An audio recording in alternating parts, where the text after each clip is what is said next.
Hey, I hope you guys are having an amazing evening. I wanted to jump on here tonight to share a few strategies that I go over with every single personal training client before we actually exercise. So the reality is that, you know what, there's some days that you don't feel like exercising. Maybe it's been a lifetime of not wanting to exercise. And if you're over the age of 50, or if you have a senior parent or an older adult in your life, then I'm going to share some really good techniques and questions to go over that you can ask yourself or you can ask the senior in your life to get a little bit deeper into the why exercising is important and really what you want to achieve by moving.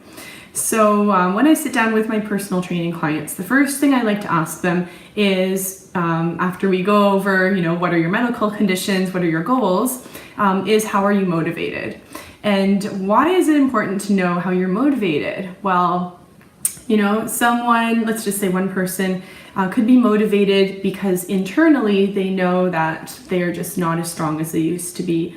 I work with a lot of clients who reach out to me because their balance has gotten a lot worse and they've had some falls. So for them, the motivation is being able to maybe walk out of their house, go to the mall, go to the grocery store, and be able to feel steady on their feet. So that may be their goal, and because of that, they are really motivated to move.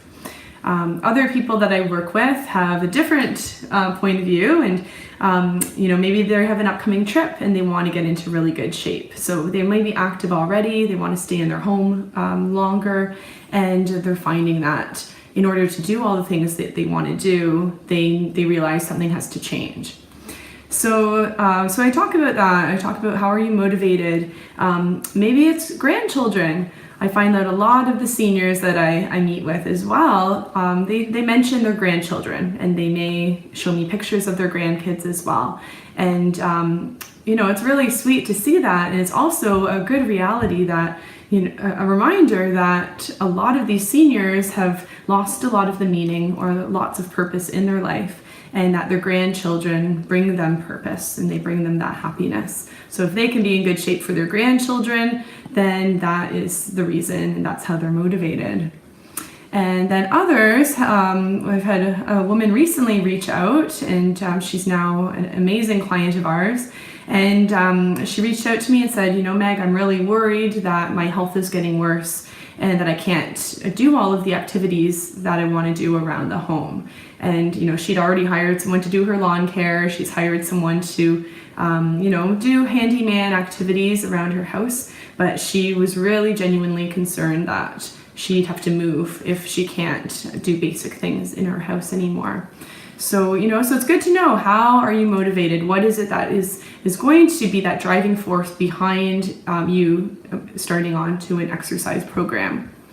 The second thing, and there's five things I'm going to go over tonight. The second thing I'm going to be talking about is, and I chat with all my clients, is I ask them, where are you now? So where are you in your health? So this is a good time to do an assessment and to tune into yourself and to ask yourself these questions and be very honest. Because I find sometimes what happens is we can tend to just blow things, push things to the side, minimize where we're at. And, I see that all the time as well. So the question is, do an assessment of yourself. Are you at the fitness level where you really want to be? So are you able to, get up and go and do the activities that you want to do? Can you go and meet a friend for a walk? Or are you going to decline because you get out of breath really easily? And, these are all realities for yourself right now. Where are you at? And what are you experiencing? So I've met with some clients, and what I've heard them say and share with me is, I feel really weak. I feel very tired all the time. I wish I had more energy. Others share how they just feel really lazy and they're not feeling motivated. They don't have that excitement to get out of the house. And then others as well have shared that they get out of breath very easily. So maybe that's going up the stairs. Maybe that's just walking down the street. Maybe it's walking to church. Whatever it is, they're noticing that they're not in as good a shape as they used to. And maybe they used to exercise, but maybe they never did, and they're just noticing that as they age, their health is declining. So I like to focus on where are you now and how does it feel? Because if we don't go into that feeling, into that emotion of, wow, this is really horrible, I hate this feeling, I don't like feeling sick and tired and lazy, then it's a lot easier just to stay where you are. And maybe you've experienced that before as well, that if you're not if you're not growing, if you're not pushing yourself, then you're going to be declining.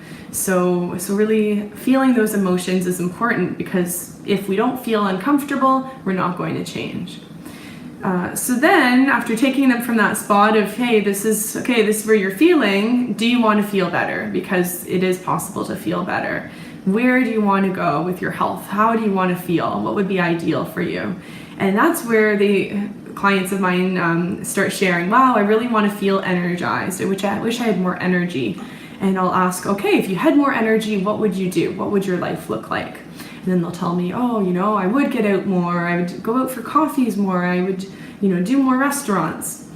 What else? I also hear travel. If I was in better shape, I would go and see my cousin or my sister who lives in a different country, who I haven't been able to see because I haven't felt strong enough to go through the airport security. So, these are all things, again, to really go a little bit deeper into. So what does it feel like if you could go see your sister in another country, and I get them excited about it. What would that be like? Because if we don't embody those emotions, it's really hard to picture the good health if you haven't experienced that or felt that ever or in a really long time. So the third thing I talk about with my clients is the reality that often we can feel very overwhelmed. And I had a client I just started with her recently, and she agreed that she would do the exercises again during the week. So I put together a plan. It was an hour plan, personalized exercises, and she said, yep, I know I can do this throughout the week. And I met with her this week and I asked, how did it go? She said, you know what? I actually felt a little overwhelmed to do the full hour. I was busy with Thanksgiving prep, I had lots going on, and she said, I know that's no excuse, Meg, but the reality is an hour is a little bit too much for me right now. So I said, amazing, okay, that's great to know, because if we set ourselves up for failure, there's no point in continuing, because you're not going to be excited about your exercise program, and you're going to be discouraged, and you're going to fail. So let's make it really realistic. So if you're finding that you're overwhelmed, even thinking about adding in 3 days a week of exercising, or even an hour here or there, break it down. So what can you do instead? In between coming in the front door and you're changing, and then before you come and start preparing dinner. So what can you do in that 10 minutes? I'm sure you could fit something in. And I'll give you a few suggestions a little bit later. So another thing I like to propose to my clients is asking the question, what is the next best step that I can take today in order to get closer towards my goals? So it's not about doing something for the next week or the next month, and it's not about overwhelming yourself, but it's about right now in this moment, what is the next best thing that I can do?